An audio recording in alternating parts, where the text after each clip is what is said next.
Donc, salut tout le monde, je reviens. Donc, je vais essayer de pas trop bouger pour bien rester concentré et me mettre comme ça au milieu, bien au milieu de la vidéo. Donc, j'espère que tout le monde va bien. Je vais essayer de pas dépasser 10 minutes parce que j'ai des choses à faire aussi.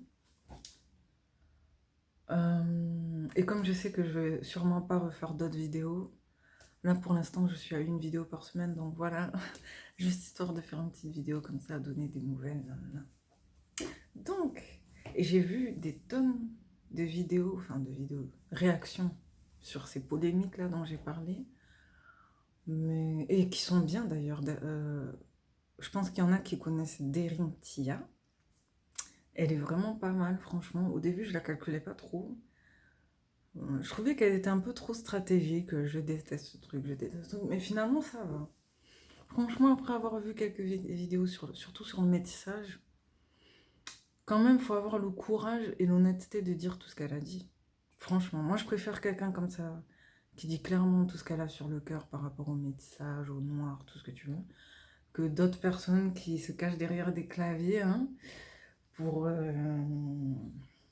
quoi, pour insulter, pour critiquer, pour nanana. Elle, au moins, elle a été claire, elle a dit ce qu'elle avait sur le cœur par rapport à son histoire, ses origines, tout ça. Donc, respect pour elle par rapport à ça. Derintia, aka Manon. Mais c'est vrai qu'elle n'a pas une tête à s'appeler Manon, mais bon. Je reviens là où j'en étais. Mais en tout cas, vraiment, respect, chapeau pour ce qu'elle fait parce que vraiment, c'est original. Au début, je pensais que c'était stratégique, mais finalement, elle mérite cette popularité. Enfin, genre, elle mérite la reconnaissance qu'elle a maintenant, quoi, par rapport à l'année dernière. Donc, je reviens par rapport à Capucine Anav. Sachant que cette fille, voilà, on l'a tous connue dans Secret Story, je sais plus, je crois que c'était la saison 8, non 6, un truc comme ça. C'était d'ailleurs l'une des meilleures saisons. C'était une des meilleures saisons. Je crois dedans il y avait un peu tout le monde. C'était pas la saison où il y avait genre Nadège, Thomas, tous les gens là qui ont vraiment beaucoup marqué la télé-réalité. Genre, qui d'autre? Non, là, je vais un peu loin là. Si, elle était Julie, tout ça. Elle était vraiment dans une saison où, genre, il y a beaucoup de gens maintenant qui sont connus, encore jusqu'à maintenant. Et moi, j'ai pas de problème avec elle à la base. Je trouve que c'est une fille mignonne et tout, mais elle est un peu teubée. Je sais pas si vous avez remarqué, elle est mignonne, voilà. Mais c'est une gamine. Franchement, Capucine, je pense que là, elle a quoi, la trentaine et quelques poussières, et c'est une gamine. On va pas se mentir, depuis le début qu'elle passe à la télé, moi, j'ai toujours vu comme ça. Je me suis toujours dit, ah, cette fille, elle est mignonne et tout, mais elle est bête, ça se voit. Genre, elle est mignonne, mais elle est teubée un peu. Alors que par exemple, quelqu'un comme Julie, elle est belle, charmante et tout, mais elle est réfléchie, tu vois. Avant de dire des choses, elle réfléchit. Mais Capucine, déjà, je tiens à le dire, soyons clairs, elle est bête un peu. C'est une gamine. Donc, ça m'étonne pas que elle dise des choses comme ça qui choquent et elle trouve pas ça choquant en fait. Genre, c'est pas grave. Parce que bon, moi, vous le savez, je suis pas trop dans. J'aime pas me positionner en tant que victime. Je le dis, pour ceux qui me connaissent, j'aime pas ça. Parce que je sais que des fois, nous, chez nous, les Noirs, entre guillemets, on a tendance à exagérer les choses.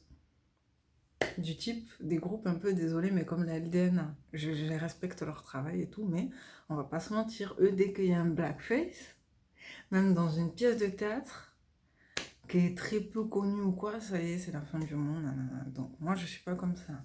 Mais c'est vrai que j'ai regardé la vidéo dans laquelle elle a dit oui. Vous savez, parce qu'elle faisait une pub pour des produits de cheveux et tout. Et elle a dit que elle a dit que ça pourrait pas correspondre. Ouais, ça pourrait pas correspondre à des cheveux très secs. Vous savez, des cheveux vraiment super secs, du type crépus. Genre tellement secs, en gros, que tu peux presque rien faire avec. Genre, non, j'ai pas envie de détourner ses propos, mais genre vraiment sous-entendu, des cheveux genre trop durs à coiffer, quoi. Et après, elle a dit, limite, ça ressemble à des balais à chiottes, en gros.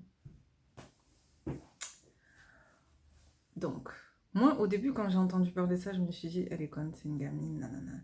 Mais c'est vrai que si on regarde au fond, il n'y a pas de mal à faire des blagues en vrai. On va pas se mentir, hein. L'humour, franchement, l'humour, voilà. Les blagues, il n'y a pas de mal. Sinon, on pourrait. Enfin, c'est important de pouvoir dire des choses, sinon on pourrait rien dire. Mais le problème, c'est qu'elle aurait pu comparer à ça, sachant que c'est un sujet dur, c'est un sujet lourd quand même. Les cheveux crépus, c'est lourd pendant longtemps. Les femmes, bon, après, je pense pas qu'elle ait beaucoup d'amis noirs, hein, mais c'est un sujet lourd. C'est comme si tu parlais de. À quoi je peux quoi? Je sais pas, c'est comme si tu parlais du voile, allez, on va dire, par exemple, c'est comme si tu parlais du voile. Parce que ces temps-ci, il y a des polémiques sur le voile. C'est un sujet qui est lourd, c'est un sujet qui est sensible. Donc tu vas pas t'amuser à comparer ça à quelque chose de négatif. Parce que, excusez-moi, mais un balai à chiottes, une balayette de toilette, c'est dégueulasse. C'est dégueulasse, c'est écœurant. On le sait surtout, enfin voilà quoi, c'est vraiment dégueulasse. On sait que ça a une forme un peu arrondie, ok, ça part comme ça, là. Sachant que nous, en plus, à la base, nos cheveux crépus sont pas forcément... Enfin, vous savez, les gens, quand ils pensent cheveux crépus, ils imaginent déjà directement l'afro-boule. Oui, c'est vrai, c'est vrai. C'est la coiffure la plus connue des cheveux crépus. Mais à la base, pour les vrais connaisseurs, les cheveux crépus sont des ressorts. Ce sont des ressorts en tire-bouchon comme ça. Et même pour ceux qui connaissent un peu, vous savez, l'ADN, comment on appelle ça? L'ADN, je crois. Bref, en gros, les protéines, ça, c'est en spirale comme ça. J'ai déjà vu des images et c'est en spirale. Genre, la spirale, elle est exacte. Genre, il n'y a pas de défaut. Et nous, c'est ça, en fait, qu'on a sur la tête. Limite, c'est magique. Ce sont des cheveux magiques. Certes, ce sont des cheveux très difficiles, mais ce sont des cheveux magiques. La boucle, elle est parfaite. Bon, après, pour nous qui ont les cheveux très, très crépus, ça paraît dur et tout. Mais je vous dis, si vous regardez... Moi, c'est ça qui m'a toujours...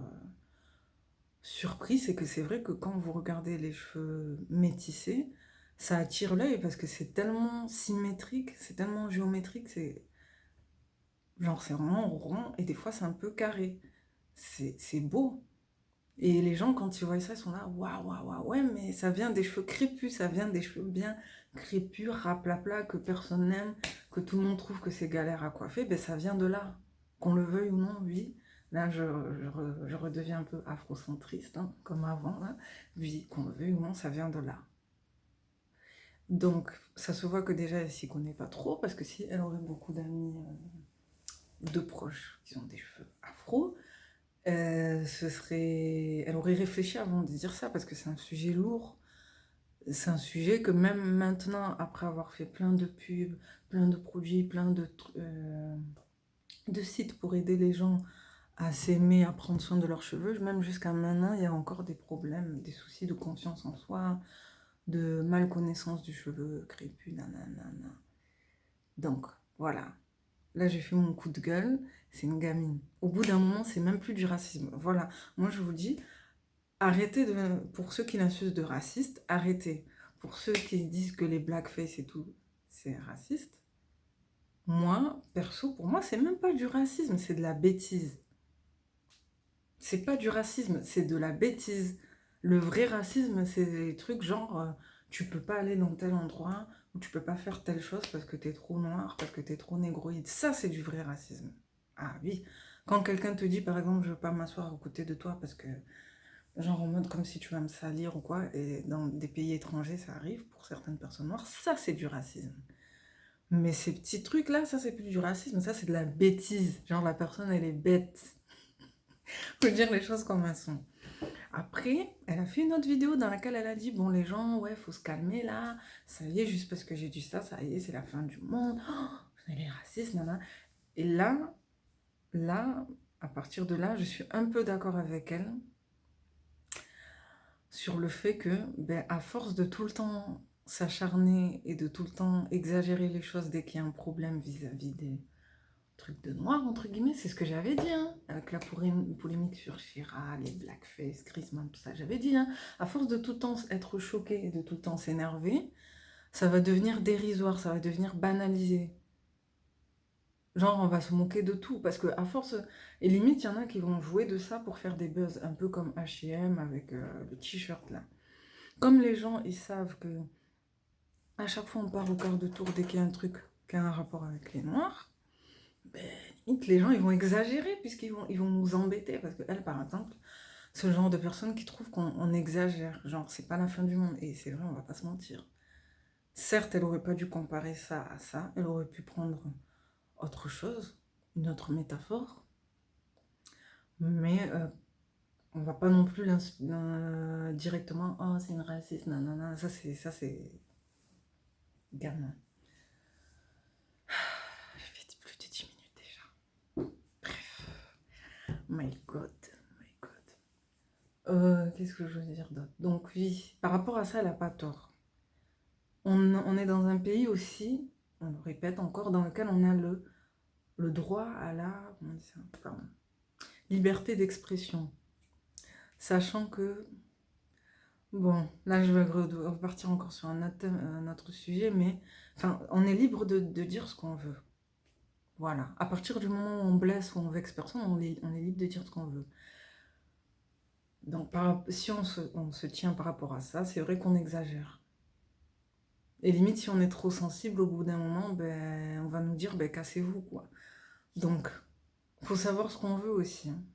Ça, je dis ça pour les gens qui prennent tout au premier degré. Moi, ça me fait ni chaud ni froid, hein. Moi, pour moi, quelque chose qui me ferait très très mal, c'est genre, par exemple, si on se moque d'une fille à l'école parce qu'elle a les cheveux trop secs. Ça, oui, ça, c'est grave. Mais bon, après, c'est vrai que oui, il y a des gens qui sont plus vexés, mais connaissant cette personne, connaissant les gens de la télé-réalité, ils sont bêtes. Qu'est-ce que vous voulez qu'on dise? Ils sont bêtes, genre, ce sont des gens vraiment qui sont gamins. Voilà. C'est pas comme si c'était